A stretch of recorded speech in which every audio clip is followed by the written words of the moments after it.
Hi hello ನಮಸ್ಕಾರ ಸ್ನೇಹಿತರೆ. ಕೊನೆಗೂ ಇಲ್ಲಿ ಗಾಯತ್ರಿ ದೇವಿ ಚಾಪ್ಟರ್ಗೆ ಅಂತ್ಯ ಹರಿದ ಭಾರ್ಗವಿ. ಆದರೆ GP ಕತೆ ಏನಾಯಿತು ಏನು ಕತೆ ಇದು ಎಲ್ಲವನ್ನು ಕೂಡ ತಿಳ್ಕೊಬೇಕು ಅಂದರೆ ಈಗಲೇ ನಮ್ಮ ಈ ಚಾನಲ್ನ ಸಬ್ಸ್ಕ್ರೈಬ್ ಮಾಡಿ, ಹಾಗೆ ಒಂದು ವಿಡಿಯೋವನ್ನು ಪೂರ್ತಿಯಾಗಿ ನೋಡೋದನ್ನು ಯಾವುದೇ ಕಾರಣಕ್ಕೂ ಕೂಡ ಮರಿಬೇಡಿ. ಇಲ್ಲಿ ಭಾರ್ಗವಿ ಪ್ರತ್ಯಕ್ಷ ಸಾಕ್ಷಿಯನ್ನು ಕರ್ಕೊಂಡು ಬಂದು ಕಟಕಟೆ ಮೇಲೆ ನಿಲ್ಲಿಸಿದ್ರು ಕೂಡ ಆರ್ಕೆ ತನ್ನ ಬುದ್ಧಿವಂತಿಕೆಯಿಂದ ಆ ಒಂದು ಸಾಕ್ಷಿಯನ್ನು ಕೂಡ ಮಣ್ಣುಪಾಲು ಮಾಡ್ತಾರೆ. ಆ ಮಗುಗೆ ಕಣ್ಣು ಕರೆಕ್ಟಾಗಿ ಕಾಣಿಸ್ದೇ ಇರುವುದರಿಂದ ಅದು ಗಾಯತ್ರಿ ದೇವಿನೇ ಅಂತ ಮಗು ಹೇಗೆ ಹೇಳುತ್ತೆ, ಖಂಡಿತವಾಗ್ಲೂ ಇದು ಸುಳ್ಳು ಸಾಕ್ಷಿ ಅಂತ ಹೇಳಿ ಬೆಂಬಿಸ್ಬಿಡ್ತಾರೆ. ಆದ್ರೆ ಭಾರ್ಗವಿ ತನ್ನ ಸೋಲನ್ನ ಒಪ್ಕೋತಾಳ? ಖಂಡಿತ ಇಲ್ಲ. ಇಲ್ಲಿ ಆರ್ಕೆ GP ಪಾಟೀಲ್ನ ಲಾಯರ್ ಆಗಿದ್ಕೊಂಡು ಸಮಾಜಕ್ಕೆ ಎಂತ ದ್ರೋಹ ಮಾಡಿದ್ದಾರೆ, ಎಷ್ಟು ಜನಗಳ ಜೀವನವನ್ನ ಹಾಳು ಮಾಡಿದ್ದಾರೆ. ಇಂಥ ಒಬ್ಬ ವ್ಯಕ್ತಿ ಸಾಕಷ್ಟು ದುಡ್ಡನ್ನ ಕೂಡ ಟ್ರಾನ್ಸಾಕ್ಷನ್ ಮಾಡೋದ್ರ ಮುಖಾಂತರ ಅಕ್ರಮವಾಗಿ ತುಂಬಾನೇ ದುಡ್ಡನ್ನ ಕೂಡ ಟ್ರಾನ್ಸಾಕ್ಷನ್ ಮಾಡಿದ್ದಾರೆ. ಹಾಗಾಗಿ ಈ ವ್ಯಕ್ತಿಗೆ ಕಠಿಣ ಶಿಕ್ಷೆಯನ್ನ ವಿಧಿಸಬೇಕು, ಅಂದ್ರೆ ಈತನಿಗೆ ಮರಣ ದಂಡನೆಯನ್ನ ಕೊಡಬೇಕು ಅಂತ ಹೇಳಿ ಆರ್ಕೆ ತಮ್ಮ ವಾದವನ್ನ ಮಂಡಿಸ್ತಾರೆ. ಇದರಿಂದಾಗಿ ಭಾರ್ಗವಿ ಸಿರಿದೇಳ್ತಾಳೆ. ಏನ್ ಮಾತಾಡ್ತಿದ್ರ ನೀವು? ಸುಳ್ಳು ಸಾಕ್ಷಿಯನ್ನ ತಂದಿಟ್ಟು ಇಲ್ದೇ ಇರೋದನ್ನೆಲ್ಲ ಸುಳ್ಳು ಹೇಳ್ತಾ ಈ ಒಂದು ಕೇಸನ್ನ ಗೆಲ್ಲೋ ಪ್ರಯತ್ನಕ್ಕೆ ಮುಂದಾಗ್ತಾ ಇದ್ರ, ಅದು ನೇರವಾಗಿ ಗೊತ್ತಾಗ್ತಾ ಇದೆ. ನಿಜ ಹೇಳಬೇಕು ಅಂದ್ರೆ GP ಪಾಟೀಲ್ ಅವರು ಒಂದು ಆಲದ ಮರ ಇದ್ದ ರೀತಿ. ಎಷ್ಟು ಜನಗಳು ಅವರಿಂದ ಒಂದು ಪ್ರೇರೇಪಣೆಯನ್ನ ಪಡ್ಕೊಂಡಿದ್ದಾರೆ, ಎಷ್ಟು ವಾದವನ್ನ ಮಾಡಿ ಎಷ್ಟು ಕೇಸ್ಗಳನ್ನ ಗೆದ್ದಿದ್ದಾರೆ, ಎಷ್ಟು ಜನರಿಗೆ ನ್ಯಾಯವನ್ನ ಕೊಡಿಸಿದ್ದಾರೆ. ಇಡೀ ಒಂದು ಕಾನೂನಿನ ಜ್ಞಾನವೇ ಅವರಿಗೆ, ಅಂಥವರಿಗೆ ಈ ರೀತಿ ಮಾತಾಡೋದು ಖಂಡಿತವಾಗ್ಲೂ ತಪ್ಪಾಗತ್ತೆ ಅಂತ ಹೇಳಿ ಭಾರ್ಗವಿ ಹೇಳ್ತಾರೆ.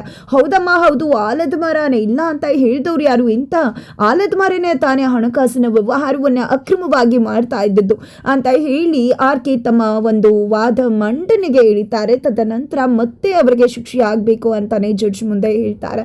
ಈ ಒಂದು ಸಂದರ್ಭದಲ್ಲಿ ಭಾರ್ಗವಿ, ನಾನು ಜಡ್ಜ್ಮೆಂಟ್ ಅನ್ನ ಯಾವುದೇ ಕಾರಣಕ್ಕೂ ನಾಳೆ ಹಾಕಿ ಇನ್ನೊಮ್ಮೆ ಹಾಕಿ ಅಂತ ಹೇಳಲ್ಲ, ಇವತ್ತೇ ಜಡ್ಜ್ಮೆಂಟ್ ಆಗಲಿ, ಅದಕ್ಕೆ ನಾನು ಅಪೋಸ್ ಕೂಡ ಮಾಡುವುದಿಲ್ಲ. ಯಾವುದೇ ರೀತಿ ಅಪೋಸ್ ಮಾಡದೆ ಇರುವುದಕ್ಕೆ ನನಗೆ ಒಂದು ಕ್ಲಾರಿಟಿ ಬೇಕಾಗತ್ತೆ, ಆ ಒಂದು ಕ್ಲಾರಿಟಿಯನ್ನು ಕೊಟ್ಟರೆ ಖಂಡಿತ ನಾನು ಅಪೋಸ್ ಮಾಡುವುದಿಲ್ಲ ಅಂತ ಹೇಳಿ ಭಾರ್ಗವಿ ಹೇಳಿದಾಗ, ಏನು ವಿಷಯ ಅಂದಾಗ, ನೀವು ಕೊಟ್ಟಿದ್ರಲ್ವಾ ರೆಡ್ ಡೈರಿ, ಅದರಲ್ಲಿರ್ತಕ್ಕಂಥ ಎಲ್ಲ ವಿಷಯ ಕೂಡ ನಿಜಾನಾ ಅನ್ನೋ ಒಂದು ಪ್ರಶ್ನೆಯನ್ನು ಮುಂದಿಡ್ತಾರೆ. ಆಗ ಆರ್ಕೆ ಖಂಡಿತವಾಗ್ಲೂ ಅದು ಎಲ್ಲವೂ ಕೂಡ ನಿಜಾನೇ ಅಂತ ಹೇಳ್ತಾರೆ.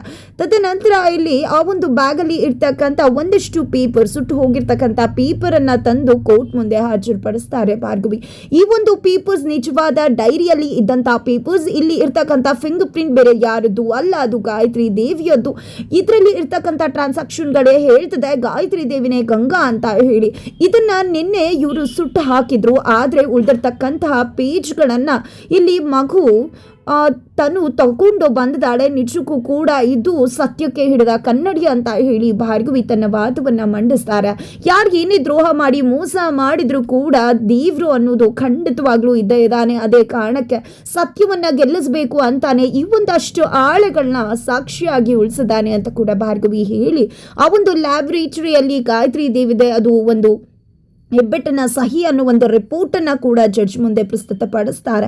ಈ ಕಡೆ ಜಡ್ಜ್ ಕೂಡ ನೋಡಿದೆ, ಈ ಕಡೆ ಆರ್ಕೆ ಇಲ್ಲ, ಅದು ಸುಳ್ಳು, ಫೇಕು, ಅದು ಇದು ಅಂತ ಹೇಳಿ ಆರ್ಕೆ ಹೇಳಿದಾಗ, ಏನ್ರಿ ಲ್ಯಾಬಲ್ಲಿ ಟೆಸ್ಟ್ ಕೂಡ ಮಾಡ್ಕೊಂಡು ಬಂದಿದ್ದಾರೆ, ಈ ಫಿಂಗರ್ ಪ್ರಿಂಟ್ಸ್ ಗಾಯತ್ರಿ ದೇವಿದೆ ಅಂತ ಹೇಳ್ತಿದ್ದಾರೆ, ಈ ಒಂದು ಪೇಪರ್ಸ್ಗಳು ಕೂಡ ನಿಜವಾದ ಡೈರಿಯದು ಅಂತ ಹೇಳಿ ಬಿಂಬಿತವಾಗ್ತದೆ, ಹಾಗಿದ್ರೆ ನೀವು ಕೊಟ್ಟಿದ್ದು ಡೂಪ್ಲಿಕೇಟ್ ಡೈರಿ ಅನ್ನೋದು ಖಾತ್ರಿ ಆಗ್ತಿದೆಯಲ್ಲ ಅಂತ ಹೇಳಿ ಜಡ್ಜ್ ಕೂಡ ಹೇಳ್ತಾರೆ.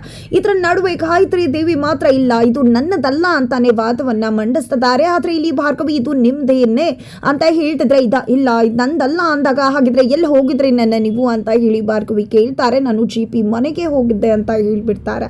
GP ಮನೆಗೆ ಯಾಕೆ ಹೋಗಿದ್ರಿ ಅಂದಾಗ, ಅದು ನಂದು ಕೆಲವು ವಸ್ತುಗಳಿತ್ತು ಅದನ್ನ ತರಲಿಕ್ಕೆ ಹೋಗಿದ್ದೆ ಅಂತ ಹೇಳ್ತಾರೆ. ಇದು ಯಾವುದು ಕೂಡ ನನ್ನದಲ್ಲ, ನಿಜಕ್ಕೂ ಇದು ಫೇಕ್ ಅಂತ ಗಾಯತ್ರಿ ದೇವಿ ಹೇಳ್ತಿದ್ದಾರೆ. ಇಲ್ಲ ನಿನ್ನೆ ನೀವು ಸುಟ್ಟು ಹಾಕಿದ್ರಲ್ವಾ ಅದೇ ಇದು ಅಂತ ಹೇಳಿದಾಗ, ತನು ಮಗುನೇ ಹೇಳ್ತಿದ್ಯಲ್ಲ ಅಂತ ಹೇಳ್ತಾರೆ. ಏನೇ ತನು, ಏನ್ ಅನ್ಕೊಂಡಿದ್ಯಾ, ಇಲ್ದಿರೋದನ್ನೆಲ್ಲ ಹೇಳ್ತಿದ್ಯಾ, ಇದು ನಿನ್ನ ಹತ್ರ ಇತ್ತ, ಸುಮ್ಮನೆ ಯಾಕೆ ಸುಳ್ಳು ಹೇಳ್ತಿದ್ಯಾ, ಏನ್ ಮಾಡ್ತೀನಿ ಗೊತ್ತಾ ನಂಗೆ, ಹಾಗೆ ಹೀಗೆ ಅಂತ ಹೇಳಿ ಮಗುವನ್ನ ಬೆದರಿಸ್ತಿದ್ದಾರೆ ಗಾಯತ್ರಿ ದೇವಿ. ಇದೆಲ್ಲವನ್ನ ಕೂಡ ಜಡ್ಜ್ ಗಮನ ಹರಿಸ್ತಿದ್ದಾರೆ. ಈ ಕಡೆ ಗಾಯತ್ರಿ ದೇವಿ ಮಾತ್ರ ನಂದಲ್ಲ, ಅದು ನಂದಾಗ್ಲಿಕ್ಕೆ ಸಾಧ್ಯನೇ ಇಲ್ಲ, ನೀನು ಇಟ್ಕೊಂಡಿರೋದು ಫೇಕ್ ಅಂತ ಹೇಳ್ತಿದ್ದಾರೆ. ಅದು ಹೇಗೆ ಫೇಕ್ ಆಗುತ್ತೆ, ಹಾಗಿದ್ರೆ ಒರಿಜಿನಲ್ ಎಲ್ಲಿ ಅಂತ ಕೇಳ್ತಿದ್ದಾರೆ. ಒರಿಜಿನಲ್ ಎಲ್ಲಿ ಅಂದ್ರೆ ನಿನ್ನೆ ತಾನೇ ನಾನು ಸುಟ್ಟು ಹಾಕದ್ನಲ್ಲ ಅಂತ ಹೇಳಿ ಗಾಯತ್ರಿ ದೇವಿ ಕೊನೆಗೂ ಕೂಡ ಸತ್ಯವನ್ನ ಬಾಯ್ ಬಿಟ್ಟೇ ಬಿಡ್ತಾರೆ. ಈ ಸತ್ಯವನ್ನ ಹೇಳ್ತಿದ್ದಾಗ ಇಡೀ ಕೋರ್ಟ್ ಸ್ತಬ್ಧವಾಗತ್ತೆ. ಆ ಕಡೆ ಆರ್ಕೆ ಶಕ್ತಿ ತಲೆ ಮೇಲೆ ಕೈ ಹಾಕೊಂಡು ಕುತ್ಕೊಂಡ್ರೆ ಈ ಕಡೆ JP ನಗ್ತಿದ್ದಾರೆ. ಅದ ಕಡೆ ಜಾರ್ಜ್ ಕೂಡ ಆಶ್ಚರ್ಯಚಕಿತರಾಗಿ ನೋಡ್ತಿದ್ದಾರೆ. ಫೈನಲಿ ಇಲ್ಲಿ ಭಾರ್ಗವಿ ಕೊನೆಗೂ ಸತ್ಯ ಅನ್ನೋದು ನಮ್ಮ ಕೈ ಬಿಡಲಿಲ್ಲ, ನಮ್ಮ ಹತ್ರ ಯಾವುದೇ ಸಾಕ್ಷಿಗಳು ಕೂಡ ಇರಲಿಲ್ಲ, ಖಂಡಿತವಾಗ್ಲೂ ನಿಜ ಹೇಳ್ತೀನಿ, ಈ ಒಂದು ಪೇಪರ್ ಎಲ್ಲವೂ ಕೂಡ ತುಂಬಾನೇ ಫೇಕ್, ಆದರೆ ತನುವನ್ನ ಎತ್ಕೊಂಡು ಹೋಗಿದ್ದು ನಿಜ, ಆದರೆ ಈ ಪೇಪರ್ ಫೇಕ್ ಆಗಿದೆ. ಯಾಕಂದ್ರೆ ನಮಗೆ ಸತ್ಯ ಬಾಯಿ ಬಿಡಿಸ್ಬೇಕಾಗಿತ್ತು. ನಾವು ಏನೇ ಸಾಕ್ಷಿ ತಂದ್ರೂ ಕೂಡ ಆರ್ಕೆ ಅವರ ಬುದ್ಧಿವಂತಿಕೆಯನ್ನ ಬಳಸಿ ಎಲ್ಲವನ್ನ ಕೂಡ JP ಸರ್ ಅವರ ಕಡೆನೆ ತಿರುಗಿಸ್ತಾ ಇದ್ರು. ಅದೇ ಕಾರಣಕ್ಕೆ ನಾವು ಮುಳ್ಳನ್ನ ಮುಳ್ಳಿಂದನೇ ತೆಗಿಬೇಕು ಅಂತ ಹೇಳಿ ಸತ್ಯವನ್ನ ತೆಗೆಯೋಕೆ ಈ ಒಂದು ದಾರಿಯನ್ನ ಹಿಡಿಬೇಕಾಯ್ತು ಅಂತ ಹೇಳಿ ಭಾರ್ಗವಿ ಇರ್ತಕ್ಕಂಥ ಎಲ್ಲ ಸತ್ಯವನ್ನ ಕೂಡ ಒಪ್ಕೋತಾರೆ. ಕೊನೆಗೂ ಇಲ್ಲಿ ಗಾಯತ್ರಿ ದೇವಿ ತಲೆ ಮೇಲೆ ಚಪ್ಪಡಿ ಕಲ್ಲನ್ನ ಹಾಕೊಂಡಿದ್ದಾರೆ. ಈ ಕಡೆ ಆರ್ಕೆ ಅವ್ರು ಏನು ಫ್ರಸ್ಟ್ರೇಷನ್ ಅಲ್ಲಿ ಹೇಳಿದ್ರು ಅಂತ ಹೇಳೋಕ್ ಬಂದಾಗ ಸುಮ್ಮನಿರಿ, ಎಲ್ಲ ಸತ್ಯ ಬಾಯ್ಬಿಟ್ಟಿದ್ದಾಗಿದೆ ಅವರು ಅಂತ ಜಡ್ಜ್ ಹೇಳ್ತಾರೆ. ಈ ಕಡೆ ಗಾಯತ್ರಿ ದೇವಿ ನಾನು ಏನೋ ಹೇಳಕ್ ಹೋಗಿ ನೀವೇನೋ ಅರ್ಥ ಮಾಡ್ಕೊಂಡ್ಬಿಟ್ರಿ ಅಂದಾಗ ನೀನು ಏನು ಅಂತ ಈಗಲೇ ಗೊತ್ತಾಯ್ತಮ್ಮ, ನಾವು ನೋಡ್ಲಿಲ್ವಾ ಇಡೀ ಕೋರ್ಟ್ ಸಾಕ್ಷಿ ಆಗಿದೆ ನೀನು ಹೇಗೆ ಬಿಹೇವ್ ಮಾಡಿದೆ ಅನ್ನೋದಕ್ಕೆ ಅಂತ ಕೂಡ ಜಡ್ಜ್ ಹೇಳ್ತಾರೆ. ನಂತರ ಇಲ್ಲಿ ಗಾಯತ್ರಿ ದೇವಿ ನಾನು ಸುಪ್ರೀಂ ಕೋರ್ಟ್ಗೆ ಹೋಗ್ತೀನಿ, ಅಲ್ಲೇ ಹೋಗ್ತೀನಿ ಇಲ್ಲೇ ಹೋಗ್ತೀನಿ ಅಂತ ಹೇಳಬೇಕಿದ್ರೆ ಅದಕ್ಕೆ ಹೋಗೋ ಅವಶ್ಯಕತೆ ಇಲ್ಲ ಅಂತ ಹೇಳಿ ಅರ್ಜುನ್ ಕೆಲವೊಂದಷ್ಟು ಫೈಲ್ಸ್ಗಳನ್ನು ತೆಗೆದುಕೊಂಡು ಬಂದು ಭಾರ್ಗವಿ ಕೈಗಿಡ್ತಾರೆ. ನಂತರ ಇಲ್ಲಿ ಭಾರ್ಗವಿ ಇದರ ಜೊತೆಯಾಗಿ ಒಂದಷ್ಟು ಸಾಕ್ಷಿಗಳು ಕೂಡ ಇದೆ ಅಂತ ಹೇಳಿ ಆ ಸಾಕ್ಷಿಗಳನ್ನ ಪ್ರಸ್ತುತಪಡಿಸ್ತಿದ್ದಾರೆ. ಇಲ್ಲಿ ಗಾಯತ್ರಿ ದೇವಿ ಅವರು ಸತ್ತೋದೆ ಅಂತ ಹೇಳಿ ಬಿಂಬಿಸಿದ್ರು, ಆದ್ರೆ ಇವರು ತಪ್ಪೇನ್ ಮಾಡಿದ್ರು ಅಂದ್ರೆ ಡೆತ್ ಸರ್ಟಿಫಿಕೇಟ್ ಅನ್ನ ಬದುಕಿರ್ಬೇಕಾದ್ರೆ ಮಾಡಿಸಿದ್ದಾರೆ, ಅಲ್ಲಿ ಗೊತ್ತಾಗತ್ತೆ ಇವರು ಪ್ರೀ ಪ್ಲಾನ್ ಮಾಡಿದ್ರು ಅಂತ ಹೇಳಿ. ಇವರ ಕಾರ್ಗೆ ಆಕ್ಸಿಡೆಂಟ್ ಆಗಿದ್ದು ನಿಜ, ಆದ್ರೆ ಆಕ್ಸಿಡೆಂಟ್ ಆಗೋಕ್ಕೂ ಮೊದಲೇ ಗಾಯತ್ರಿ ದೇವಿ ಆ ಕಾರಿಂದ ಇಳಿದಿದ್ರು, ಆದ್ರೆ ಅಲ್ಲಿ ಸಿಕ್ಕಂತ ಬಾಡಿ ಅವರ ಕಾರ್ ಡ್ರೈವರ್ದಾಗಿತ್ತು. ಆದ್ರೆ ಅವರ ಅಣ್ಣ ರಾಜಕೀಯದಲ್ಲಿ ಇದ್ದದ್ರಿಂದ ಅವರ ಒಂದು ಇನ್ಫ್ಲೂಯೆನ್ಸ್ ಅನ್ನ ಬಳಸ್ಕೊಳ್ಳೋದ್ರ ಮುಖಾಂತರ ಫೇಕ್ ಡೆತ್ ಸರ್ಟಿಫಿಕೇಟ್ ಅನ್ನ ಮಾಡಿಸಿ JP ಅನ್ನ ನಂಬಿಸಿದ್ರು ಅಂತ ಹೇಳಿ ಭಾರ್ಗವಿ ಸಾಕ್ಷಿ ಸಮೇತವಾಗಿ ರುಜುವಾತನ್ನ ಮಾಡ್ತಾರೆ.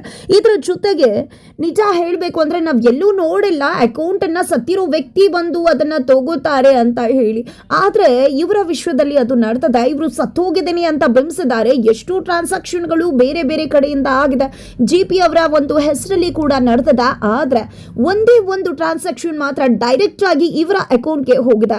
ಅದ್ರ ಮುಖಾಂತರನೇ ನಂಗೆ ಆಶ್ಚರ್ಯ ಆಗಿದ್ದು ಸತ್ತಿರೋ ವ್ಯಕ್ತಿ ಕೂಡ ದುಡ್ಡನ್ನ ತಗೊಳ್ಳೋಕೆ ಬರ್ತಾರ ಅಂತ ಹೇಳಿ. ನಿಜಕ್ಕೂ ಇಲ್ಲೇ ಗೊತ್ತಾಗುತ್ತೆ ಗಾಯತ್ರಿ ದೇವಿ ಏನೆಲ್ಲ ಸಂಚು ಮಾಡಿದ್ರು, ತಾವು ಮಾಡಿರೋ ಎಲ್ಲ ತಪ್ಪುಗಳನ್ನ ಕೂಡ JP ಮೇಲೆ ಹೊರಿಸೋದಕ್ಕೆ ಎಲ್ಲ ರೀತಿಯಲ್ಲೂ ಸಂಚು ಮಾಡಿದ್ರು. ಇದರಲ್ಲಿ ಜಸ್ಟ್ ಗಾಯತ್ರಿ ದೇವಿ ಮಾತ್ರನೇ ಅಲ್ಲ, ಅವರನ್ನ ಶಕ್ತಿ ಪ್ರಸಾದ್ ಕೂಡ ಇದಾರಿ ಅಂತ ಹೇಳುವುದ್ರ ಮುಖಾಂತರ ಸಾಕ್ಷಿ ಸಮೇತವಾಗಿ ಎಲ್ಲವನ್ನ ಕೂಡ ರುಜುವಾತನ್ನ ಪಡಿಸಿದಂತಹ ಭಾರ್ಗವಿ ಗಾಯತ್ರಿ ದೇವಿಗೆ ಮರಣದಂಡನೆ ಶಿಕ್ಷೆಯನ್ನ ಕೊಡಿಸೋದ್ರಲ್ಲಿ ಯಶಸ್ವಿ ಆಗ್ತಾಳೆ. ಜೊತೆಗೆ ತನ್ನ ತಂದೆಯ ಸಾವಿಗೆ ಕಾರಣ ಆಗಿರ್ತಕ್ಕಂಥ ಗಾಯತ್ರಿ ದೇವಿಗೆ ಸರಿಯಾದಂತಹ ಶಿಕ್ಷೆ ಕೊಡಿಸೋದ್ರ ಮುಖಾಂತರ ತನ್ನ ತಂದೆಯ ಒಂದು ಉದ್ದೇಶವನ್ನ ಕೂಡ ಈಡೇರಿಸ್ತಾಳೆ, ಅವರ ಸಾವಿಗೆ ನ್ಯಾಯವನ್ನ ಕೂಡ ಕೊಡಿಸ್ತಾಳೆ. ಕೊನೆಗೂ ಶಕ್ತಿಯ ಹಾಗೆ ಗಾಯತ್ರಿ ದೇವಿ ಇಬ್ಬರಿಗೂ ಕೂಡ ಮರಣದಂಡನೆ ಆಗದ, ಈ ಕಡೆ JP ಕೂಡ ಬಿಡುಗಡೆ ಆಗಿದ್ದಾರೆ. ಫೈನಲಿ ಭಾರ್ಗವಿ ಗೆದ್ದು ಬೇಕುದ್ರ ಜೊತೆಗೆ ಗಾಯತ್ರಿ ದೇವಿಗೆ ಸಮಾಧಿ ಕಟ್ಟಿದ್ರು ಅಂತಾನೆ ಹೇಳ್ಬಹುದು.